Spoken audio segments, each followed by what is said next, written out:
Everybody, welcome back to another Care Chat where we tackle real world social media care and CX questions with the pros. Today, I'm joined by Kayla Perlstein, a social media veteran with over 10 years of experience. She brings some often asked questions about community engagement, strategy, and why social media isn't just posting stuff. And even though these are classic social media management topics, we're going to break them down through both a social media marketing and a customer experience lens.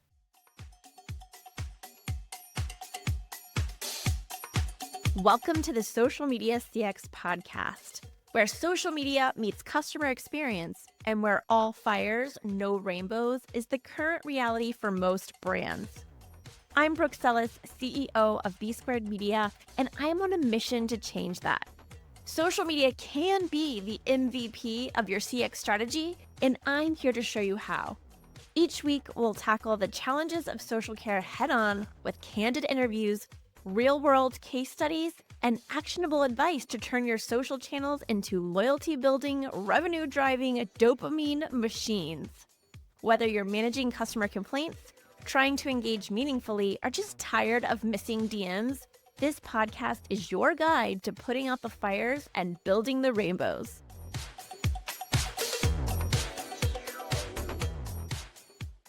Kayla, welcome to the show. Thank you for having me. Thanks so much for agreeing to be on and to bring these questions to light because we hear them all the time, but I think have you ever been in a situation where you don't know something, but you're scared to ask? And then when that first person says that first question, you're like, oh my God, I feel so much better. Now I can ask all my questions. Yes, definitely been there. That's what I hope Care Chat is for other social media pros. Like, we've got these questions. Sometimes we don't know how to answer them, and we're going to talk through it so that you feel comfortable knowing that you have a place to go to get your questions answered. So, one of the first things that we talked about was community engagement. Yes. So, can you go ahead and ask the question that we talked about in the pre-call, and then we'll get into the nitty-gritty? Yeah, so we talked about how do you explain to clients that you actually need to engage on social media. Engagement is a thing. Social media is all about being social. That's what I try to explain to a lot of people we work with. I know that's so surprising. No, you're kidding. No, like literally I had a post on LinkedIn about this yesterday. So this is timely, unfortunately. Like it's a good thing and a bad thing all at the same time because like social's not new anymore, but like this is literally still something we have to explain to people. And I think this deserves two answers because I see it from both a social media management side, but I also see it from like a customer experience side.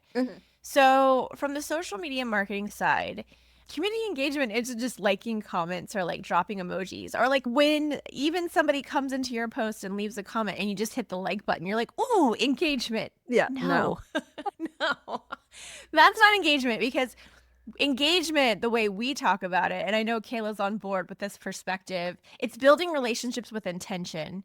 You're literally using your social media platform to build a customer base, not a follower base. That's number one, right? And with these potential customers that you're talking with, you have an intent to build a relationship, to nurture them, to hopefully then sell them. Or if they're current customers, it's to retain them, right? But too many brands think that engagement means responding to comments when they feel like it, which is wrong. Yeah, I'd also say negative comments. Some people like to ignore them or hide them. I always let clients know there's a difference between somebody that's upset with something and someone that's trolling. So I think you need to figure that part out first. But if someone's upset with something, you need to respond so your community knows that you guys are here to listen to everybody. You can always respond and get them into your direct messages so you're not having this back and forth, but your community can see that they're being heard. Yes, it's so true. If you are a new listener to the Social Media CX podcast, you should go listen to my episode with Justin Levy, who is the director of content at ZoomInfo. We actually talk about how they address negative comments and how they've used negative comments to turn things around and even bring some revenue in the door, which is pretty cool. So go listen to that. And I think, for me, there's like a 3-step process when we think about engagement. Well, number one, you have to have the mindset of it's building relationships with intention, right? Yeah. It's deep engagement. It's not likes. I also think we have to think of proactive versus reactive. So a lot of times we'll see, and Kayla and I talked about this too, brands will engage when someone comes and comments on their stuff, but they're not going out and engaging on anyone else's stuff as the brand. So you got to be proactive. It's not just waiting for people to talk to you. You have to go talk to people too. Right? Like, would you agree?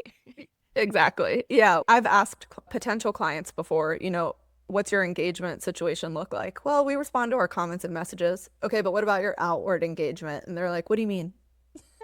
Oh no. Oh no.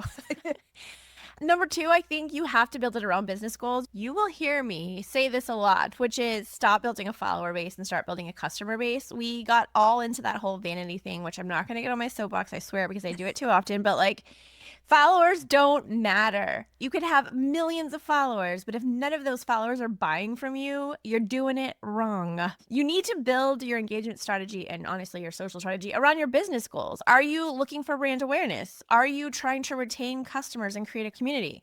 Every comment, every conversation should serve a purpose driving towards that goal. So that's number two. And then Kayla, I would love for you to just weigh in on that piece. Like, it's controversial. I get it. So you don't have to agree with me, but that's I my actually opinion. love that you said that. I've always told clients, would you rather have 250 followers who are engaging with your content and purchasing your product or 250,000 followers that aren't doing either? Yeah. So Yeah. it might look better that you have 250,000, but people can tell if you've paid for followers or if your engagement isn't matching up. So Yes. I agree. Listen, optics are great. We love optics, right? Especially as a marketer, we love the pretty things. We love to tell the pretty stories. We love the pretty optics, but optics don't pay the bills, y'all. so, so you need to actually have, serving these conversations, having intent. It's all about intent. And then the final thing I would say, which Kayla and I also covered, and I'll want you to weigh in here too, but this requires time and consistency. If you only engage when you can, you'll never see results. So this is why most of you are saying like, I've been using social media for 5 years and I'm not seeing any results. Yeah, because it's like going to the gym once a month and expecting to have an 8-pack. Like, it doesn't work like that, unfortunately. Yeah, and I would agree with that. I think a lot of things would fall under that, which I know is going to lead into what we're talking about in a little bit. But do you understand your target audience? Do you have a social media strategy? Do you have an engagement plan? If you don't have these things in place, like, yeah, you might be on social media for 5 years and not really see much growth or sales. I think Yeah. also having the mindset that organic social media is brand awareness. I think people forget that there's different parts of the marketing funnel. And if you're just posting on social media saying shop now, link in bio, it's probably not going to happen. You need Not to giving be, you that much brand awareness. Yes. yeah, you need to be running email campaigns, paying for ads, having SEO, doing all the things. That's where you see the most results. Yeah. We have a client who's newer, and we've gotten them like a 12,000% increase in their followers on the platform that they're using. And they were like, literally, keep in mind, we're like 90 days into the agreement. Love ya if you're listening, but this is you. And they're like, but we're not seeing sales yet. And I was like, first of all, we just started. Yeah. Second of all, you've seen a 12,000% lift in your followers. Like, brand awareness is happening, but like, we can't just start like slapping people in the face with pitches all of a sudden. Like, we're still trying to grow our followers, our customer base, and we're still trying to nurture them with who we are, right? That whole brand awareness piece. Like, if we start slapping them now with buy my stuff, sign up for this, buy this thing, it's not going to go well. And I also think, and as they should, everybody thinks that their product or service or whatever it is the best thing out there. But you have to convince other people why, and you have to make them trust you. So with TikTok, where they're constantly posting, I mean, there's influencers or whoever it might be posting about the pizza oven that I see all the time. You need to see it multiple times before you're like, man, I kind of want to buy that. It used to be 7, now it's 21 plus. So I see it every time and I'm like, oh, that looks so cool. I really like, I think I might need that. And every time I see it, I want to buy it more. So I'm almost there. Yeah, well, and that whole thing, I mean, that does ring true. I forget what the old stat around how many times you had to see a brand name to remember it. I want to say it was like 7 or 8 times. That Yeah. has increased. It's Yeah. a lot more now because we have so much more noise and messaging through social media. So I'm with you. By the way, if you buy that pizza oven, please invite me over for some pizza. Oh, yes. I also think from a social CX perspective, so social media customer experience, when we talk about engagement on social media in a customer care kind of way, supporting the customer, it's even harder because people aren't just chatting with you to chat. They're not just being like, oh, cool picture. They're literally asking you for help. Or as you said, Kayla, they're asking for support. They're sharing frustration. They're complaining. All Yeah. right. They're straight up complaining. I'm trying to be nice about it, but let's just call it what it is. They're complaining, but that's okay. Complaints are the only place that you can make a catalyst for change. They're giving you an invitation. Instead of going out and leaving you a 1-star review, they're going to your page and telling you, like, hey, your packaging sucks. Fix it, please. And guess what? If you do fix it, you've now just earned yourself a ton of points towards retention and loyalty and advocacy. So I think, community engagement isn't a feel-good extra. It's literally a core business function, both for social media marketing and for customer experience. So we're talking about like driving trust and loyalty and revenue. So very important things. Yeah. Hi, it's Brooke Sellis. Want to turn casual connections into raving fans?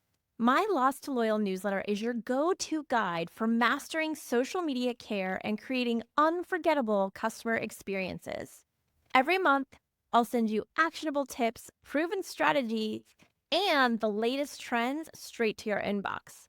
Don't just guess, know what works. Sign up now at bit.ly, that's bit.ly/B2Loyal. That's B as in B squared, 2 as in the number, and the word loyal. Once you do, we'll build loyalty together every month. See you there. And then, Kayla, we had a really good laugh and several eye rolls about clients asking why they need to provide you with their target audience data. Can you dig into that a little bit and give us the backstory on what happens with this conversation? Yes. So I'll first say that if you are hiring a social media manager, your social media manager is not the person that's going to figure out your target audience for you. They are not your graphic designer. They are not your website builder. They're a social media manager. You need to provide them with certain tools for them to do the best job for you. There are people out there that specialize in marketing and figuring out your target audience and building your marketing strategy overall. Go find them and contact them before you get onto social. I always like to say you don't want to spray on social media and post on every single platform just to be there. You really want to hone in on where your target audience is and double down there. I think also you'd just be throwing spaghetti at a wall and posting to see who engages, and you're just not going to see good results out of that. It's so true. I love that you said spaghetti. Let's run with that. Imagine you're running a restaurant, but you have no idea who you're serving. Are they vegan? Are they looking for like a fancy white glove, white tablecloth experience? Do they want fast takeout? If you don't know who your audience is serving food to, you don't know your target audience, and your content or your meals, your spaghetti in this case, will be totally random and ineffective. So not only do you have to know, like, okay, we're going to be a Italian spaghetti warehouse. That's who we're talking to. We're talking to spaghetti lovers. You also have to figure out, like, okay, spaghetti lovers, but are you fun and casual? It's the fast takeout, like family friendly, or are you the white glove? This is gourmet spaghetti with this famous Italian chef. So are you professional? Are you fun and casual? You have to focus on platform too. If your audience is a younger audience, then you would want to be on TikTok. But if your audience is B2B, you probably want to start with LinkedIn versus TikTok, right? So you have to know where your audience wants to eat, I guess. Maybe that's the analogy. And then you have to have a content strategy. Your spaghetti has to be consistent. Without knowing what your customers, your spaghetti lovers want, your posts are just digital spaghetti thrown at the wall. Exactly.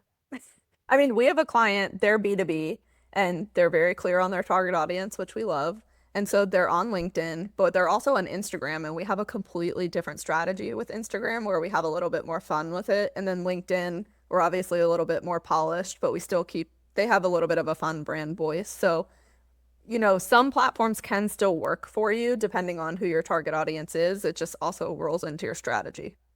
Yes. Yes. Dig into that for me. What did that look like? Okay, so it's a B2B brand. They're on LinkedIn. That makes a lot of sense. How did y'all like have that conversation about getting onto, what did you say, Instagram? Instagram, yeah. Yeah, So Instagram. they're also creating a masterclass. So that was part of why we had talked about Instagram, because we create with a couple of different clients where it's from the founder themselves and we're sending it to their followers with a discount code or whatever it might be. So that was the strategy there. But for example, we made a Full House, if you've seen that Full House trend video, Yes. with their whole team. That was a great Instagram post, but we didn't put that on LinkedIn because it's not the same type of Right. content to put there. So Not the same audience. You actually took the time to know your target audience, figure out what the plan or the campaign or the strategy was, and then moved over to the platform and tested it, yes. right? We've also worked with clients that had a little bit of an idea of their target audience, not fully. So they gave where the platforms they wanted. We gave our suggestion, which was not the platforms that they wanted. And we were changing the strategy every week. They were like, we want to try this. Let's try this. And it didn't Boy, work that's because not going to work. you Yeah. need, at least 3 months to see what's working and what's not working. And so that was kind of a fail. And it's because there wasn't a full understanding of the target audience or what they wanted to really accomplish with it. Yes. Yes. I love that you brought that point up because you have to start with audience always. And it's not especially if you're outsourcing, it's not your partner or your vendor's job to know this. You should be bringing this information to them so that they can formulate the best strategy for you. So you should know we're talking to spaghetti lovers who love fancy gourmet white glove spaghetti. Great. Where do these customers want to eat our spaghetti? Or in the social media context, what's their channel of choice? Which channels are they active on? Do they DM you on Instagram? Do they start a conversation with you on Twitter? Figure out where they're most active. And then, by the way, those are the channels you should be active on Yes. because your customers are already telling you, like, hey, here we are, and we're already engaging with your stuff. And then you really need to think about that tone and voice style that I mentioned earlier, which is like, if you're a legal SaaS company, you should not sound like Wendy's Twitter. Just my guess. I love Right? Wendy's Twitter. I do too. But a legal SaaS company might find themselves in legal hot water if they were acting like a Wendy's Twitter, right? So you need to know what your tone and response style is. And then you also need to know what common pain points are for your customers. Because even if they're not complaining yet, and trust me, they will, but when they're not complaining yet, but you're already talking about, like, we've heard some of you mention that you had trouble with the packaging for the XYZ. If you don't know their struggles, how can you proactively solve their problems? When you're able to talk about those pain points proactively, you're putting out the fire before it even starts. I would also suggest looking at your competitors and where they are, because Yes. if they are out on Twitter with a large following, it could make sense that your audience is on Twitter too. So looking into that's helpful. Write that down, y'all. I think the bottom line that we're saying is social media isn't just about posting nice things. I say this all the time. Social is not about content, it's about connection. Content is just the vehicle, emotion is the destination. You need to be speaking to the right people in the right way. And if you don't know your audience, your social presence will be a mess. It will be a total mess. Yeah. And your So, audience Kayla, will know that.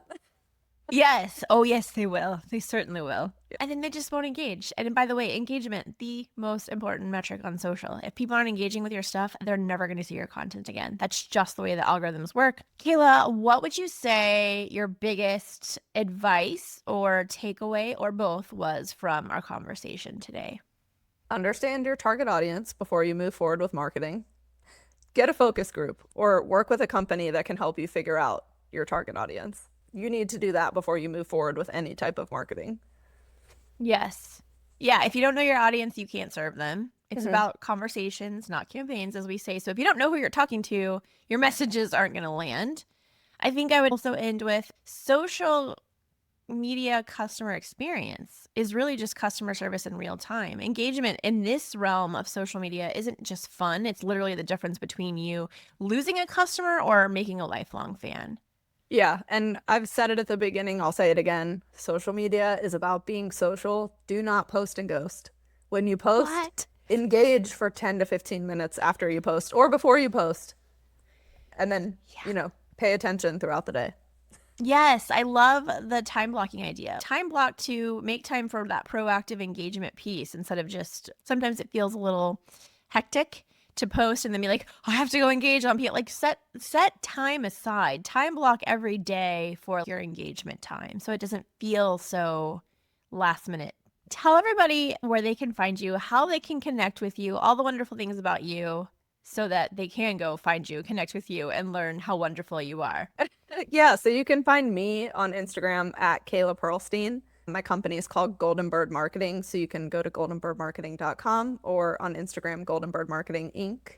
And I'd love to connect with you guys. I'm also on LinkedIn, all the platforms. So All the platforms. Go find her, connect with her, ask her all of your audience analysis questions because she's had enough of these common pain points about audience to know what she's talking about. and we have a great partner we work with for if you have issues with your target audience. So I'm happy to help there too. Love that too. So make sure you go hit up Kayla, connect, and then ask her about this amazing partner that she has for audience target Yeah. development. All right, y'all, that was a fast and furious Carrot Chat. Thank you so much for joining us once again. As always, think conversation, not campaign, and we will see you on the next episode. Thanks for tuning in to the Social Media CX podcast. If you loved today's episode, don't forget to subscribe, leave a review, and share it with someone who needs to up their social care game.